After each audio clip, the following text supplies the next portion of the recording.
There are those who think that Trump, the president of the United States, is hated by many Americans. He is not hated by many Americans. I want to tell you the truth.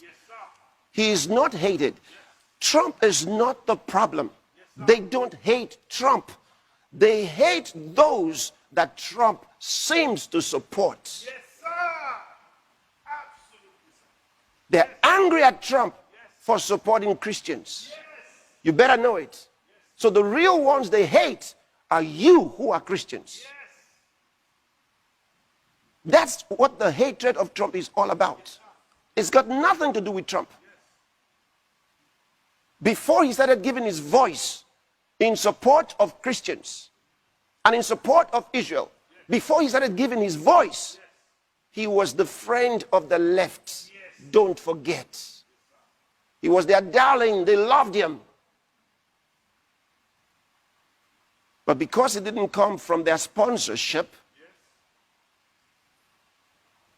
and they didn't expect him to become president, they blamed the evangelicals. They blamed the Christians for voting him into office. And that's what they hate him for. So if you're a Christian, better know that. Don't think, oh, if we just get Trump out of the way, then everything will just be calm. It will not be calm. They hate you. And he seems to protect you. That is the problem. They think he's protecting you. And you better wake up. If he were to switch today and be against you, be against the church, they would love him. For too long, politicians have tried, oh, have they tried, to centralize authority among the hands of a small few in our nation's capital. I see them all the time. Bureaucrats think they can run over your lives, overrule your values, meddle in your faith, and tell you how to live, what to say, and where to pray. But we know that parents, not bureaucrats, know best how to raise their children and create a thriving society.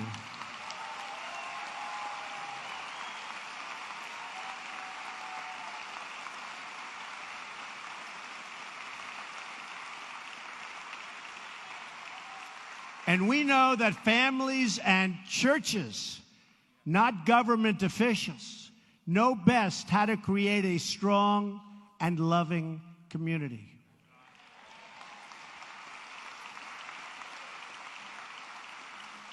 And above all else, we know this. In America, we don't worship government, we worship God.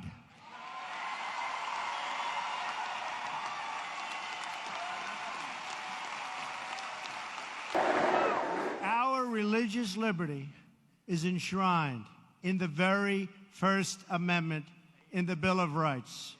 The American founders invoked our Creator 4 times in the Declaration of Independence. Benjamin Franklin reminded his colleagues at the Constitutional Convention to begin by bowing their heads in prayer. I remind you that we're going to start saying Merry Christmas again. My administration will always support and defend your religious liberty.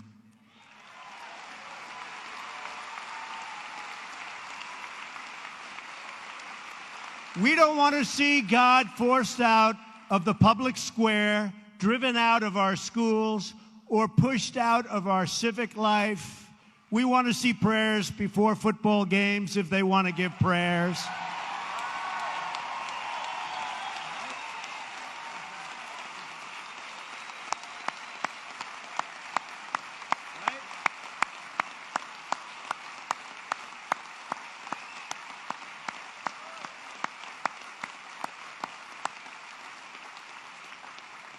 We want all children to have the opportunity to know the blessings of God. We will not allow the government to censor sermons, to restrict the free speech of our pastors and our preachers and the people that we most respect. Like Robert.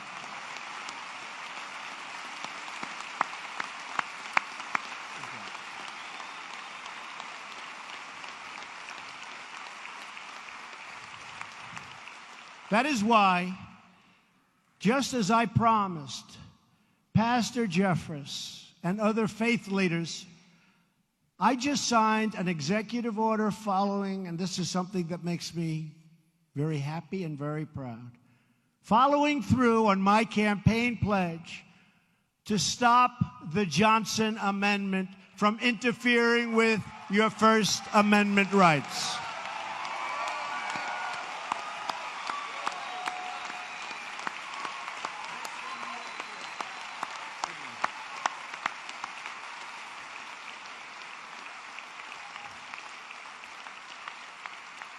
As long as I am president, no one is going to stop you from practicing your faith or from preaching what is in your heart.